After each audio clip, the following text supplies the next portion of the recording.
Sir 5 years target పెట్టుకున్నాను.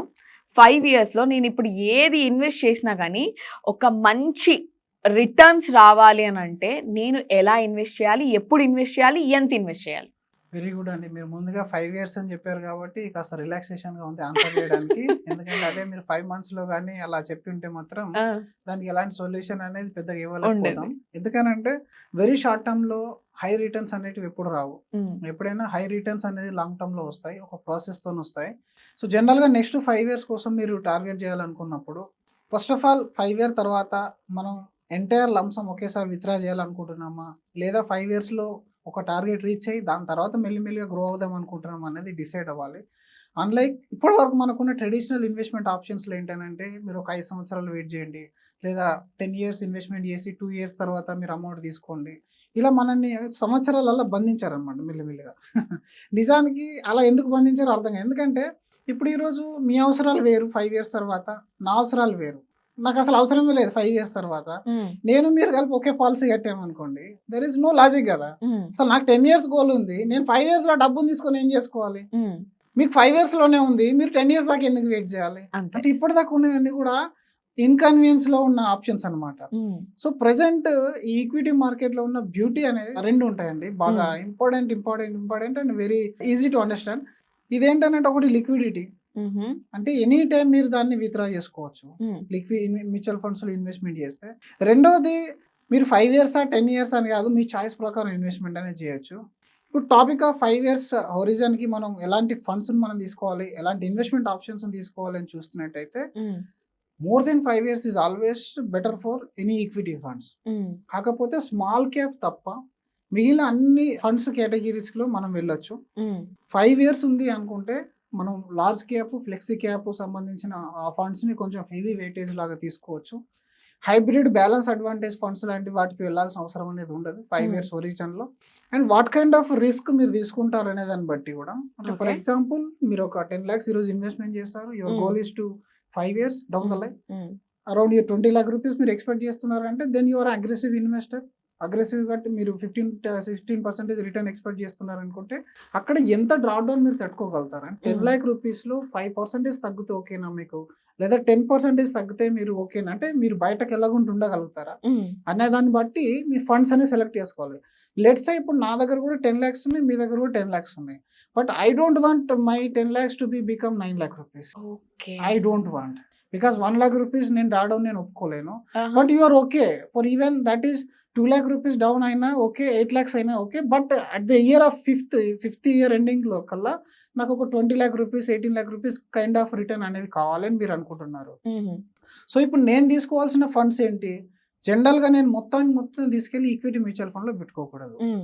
నేను కొంత డెట్ మ్యూచువల్ ఫండ్స్, అలాగే combination of equity and debt ఉన్న మ్యూచువల్ ఫండ్స్, ఇంకా మల్టీ అసెట్ ఫండ్స్ అని వచ్చాయి ఈ మధ్యలో. మల్టీ హ్మ్. అసెట్ అంటే మీకు అందులో gold, real estate, international funds, equity okay. అన్నీ కలిపి ఉంటాయి. ఓకే. సో, జనరల్లీ వీటిలలో ఏంటనంటే నెగెటివ్‌లోకెళ్ళే ఛాన్స్ అనేది తక్కువుంటుంది. హుహుహుహు. అండ్ ఇంకొకటి 5 ఇయర్స్ ఒరిజిన్ కోసం మీరెప్పుడైతే ఈక్విటీ మ్యూచువల్ ఫండ్ చూజ్ చేసుకుంటారో వెయిటేజ్ అనేది ఇంపార్టెంట్. మన హుహు. ఈక్విటీ మార్కెట్‌లో కంపెనీస్ 3 రకాలుగా డివైడ్ అయ్యి ఉంటాయండి. ఒకటి large cap, mid cap, small cap అని. హ్మ్. So, large cap companies generally ఎక్కువ రిటర్న్స్ అనేటివి ఇవ్వకుండా, అలాగే ఎక్కువ నెగెటివ్‌లోకి వెళ్ళకుండా ఒక కన్సిస్టెంట్ పర్ఫార్మెన్స్ అనేది ఇస్తా ఉంటాయి. హ్మ్. ఒక లార్జ్ క్యాప్ కంపెనీ దాని యొక్క హైయెస్ట్ స్టాక్ ప్రైస్ ఏదైతే ఉంటుందో దాన్ని మళ్ళీ బీట్ చేయడానికి మినిమమ్ టైమ్ అనేది యావరేజ్‌గా 3 ఇయర్స్ టైం పడుతుంది. ఓకే. అంటే ఎవ్రీ 3 ఇయర్స్ గనుక మీ దగ్గర టైం ఉంటే లార్జ్ క్యాప్‌ని మీరు తీసుకోవచ్చు.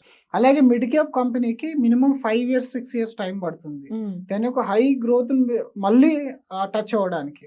ఇప్పుడు హుహుహు. లాస్ట్ హైయెస్ట్ ఏదైతే వచ్చిందో మళ్ళీ ఆ హైయెస్ట్‌ని దాటి రిటర్న్ ఇవ్వాలి అనుకుంటే సెకండ్ హైయెస్ట్ రావడానికి 5 ఇయర్స్ టైం పడుతుంది. ఈ ఓకే. విధంగా మీరు mid cap and large cap, flexi cap, hybrid వరకు హ్మ్. ఎవరైతే కొంచెం అగ్రెసివ్‌గా లేరో వాళ్ళు తీసుకోవాలి. అండ్ అగ్రెసివ్‌గా ఉన్న వాళ్ళకి అంటే హ్మ్. ఆల్రెడీ మీకు మార్కెట్‌లో ఎక్స్‌పీరియన్స్ ఉంది. And you are okay with 10-15% negative return. Hmm. అంటే ఇనిషియల్ డేస్‌లో ఎలా ఉంటుందంటే దీన్ని మనం రియల్ ఎస్టేట్, గోల్డ్‌తో కూడా పోల్చుకోవాలి. ఓకే. లెట్స్ సే ఇప్పుడు రియల్ ఎస్టేట్‌లో మనం ఒక మంచి ప్లాట్ తీసుకున్నాం. హ్మ్. తీసుకున్న తర్వాత అంటే మనం హై రేట్‌లో కొన్నాం. మనకు హ్మ్. తెలియదు కదా! హై రేటా? లో రేటా? అని పక్కవాడు ఎంత కమ్మితే ఆ రేట్ మనం అమ్మేస్తాం. హ్మ్. అది హైలో వెళ్తుందా? మనకు లోలో వెళ్తుందా అనేది చూడం. సో, జనరల్‌గా మనం హై రేట్‌లో కొన్నప్పుడు ఏమవుతుంది కొన్ని రోజులు మార్కెట్ అనేది డౌన్ అవుతూ వస్తుంది. హ్మ్. అక్కడ రియల్ ఎస్టేట్లో మనకు వాల్యూ కాకుండా మనకు క్వాంటిటీ మన టాంజిబుల్ అసెట్ కాబట్టి మనం పెద్దగా ఫీల్ కావం. ఓకే. ఇప్పుడు మనం కొంత అమౌంట్ పెట్టి కొన్నాం, బట్ అమౌంట్ మనం లెక్క చేయం అక్కడ. మనం ఒక 50 లక్షలు పెట్టి ల్యాండ్ కొన్నామని నేను చెప్పుకుంటాం తప్ప land land concentration. Same thing మీరు గోల్డ్ లో చూసుకున్నా సరే, గోల్డ్ yes, మనం ఒక 200 గ్రామ్స్ కొన్నాం, 100 గ్రామ్స్ కొన్నాం, ఇలా గ్రామ్స్ లో మాట్లాడతాం. అవును. Where we're talking on quantity, okay. Not price. ఇప్పుడు Okay. నేను ల్యాండ్ 10 lakhs పెట్టి తీసుకున్నాను, దాని కాస్ట్ ఇప్పుడు 9.5 అయింది, 9.6 అయింది అని మాట్లాడతామా? ఆహా. ఎప్పుడు మాట్లాడడం. ఇక్కడ Mm. రేట్ తగ్గిందట, బట్ ఓకే మనకెంత ఉంది ఇక్కడ, ఎస్ 2 గుంటలు ఉందా, 3 గుంటలు ఉందా, 10 అంతే. సెంట్లు ఉందా, 20 సెంట్లు ఉందా, ఇలా మాట్లాడతాం. అలాగే సేమ్ గోల్డ్ లాగే మళ్ళీ మాట్లాడతాం. ఉమ్. బట్ ఓన్లీ ఈక్విటీ విషయానికి వచ్చేసరికి మాత్రం ఈక్విటీలో కూడా యూనిట్స్ ఉంటాయి. ఈక్విటీలో మీ ఫండ్ మీరు ఇన్వెస్ట్మెంట్ చేసిన తర్వాత కొన్ని యూనిట్స్ ఇస్తారు. ఆ యూనిట్స్ ఎప్పుడు తగ్గవు. ఉమ్. ఓన్లీ వాటి యొక్క ప్రైస్ అనేది అప్స్ అండ్ డౌన్స్ లోకి వెళ్తుంది. బట్ అది ట్రాన్స్పరెంట్ కాబట్టి ఇమీడియట్ యాప్ లో కనబడుతుంది. ఓకే. ఆ యాప్ లో కనబడేసరికి 10 lakhs 9 lakhs అయినప్పుడు వచ్చే ప్యానిక్నెస్ వేరేలా ఉంటుంది. ఉమ్. ఇప్పుడు 1 year లో మీ మ్యూచువల్ ఫండ్స్ లాంటి ఇన్వెస్ట్మెంట్ ఆప్షన్స్ ఉమ్. ఒక్కొక్కసారి 100% రిటర్న్ కూడా ఇవ్వచ్చు, 20% నెగిటివ్ కూడా వెళ్ళొచ్చు, 30% నెగిటివ్ కూడా వెళ్ళొచ్చు, based on the category you choose. కానీ డౌన్ ద లైన్ 5 years తీసుకున్నట్టయితే నెగిటివ్లు పాజిటివ్లు అన్ని కలుపుకొని ఉంటాయి. 12 to 15% రిటర్న్ అనేది జనరేట్ చేస్తాయి. ఓకే. జనరల్ మీ 5th year లో డబుల్ కాకపోతే 6th year లో అవుతుంది. That is okay. 6 years అనేది 12% రిటర్న్ తోని ఆహా. పెద్ద తేడా ఏం లేదు అక్కడ.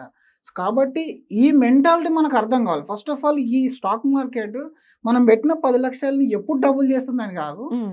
ఎంత వరకు నెగిటివ్ తీసుకెళ్ళగలుగుతుంది, మళ్ళీ రికవరీకి ఎంత టైం పడుతుంది. For Okay. ఎగ్జాంపుల్ ఇప్పుడు మీకు 1 year తర్వాత అవసరం ఉంది, 1 year తర్వాత మీరు ఇల్లు కొనాలి, ఉమ్.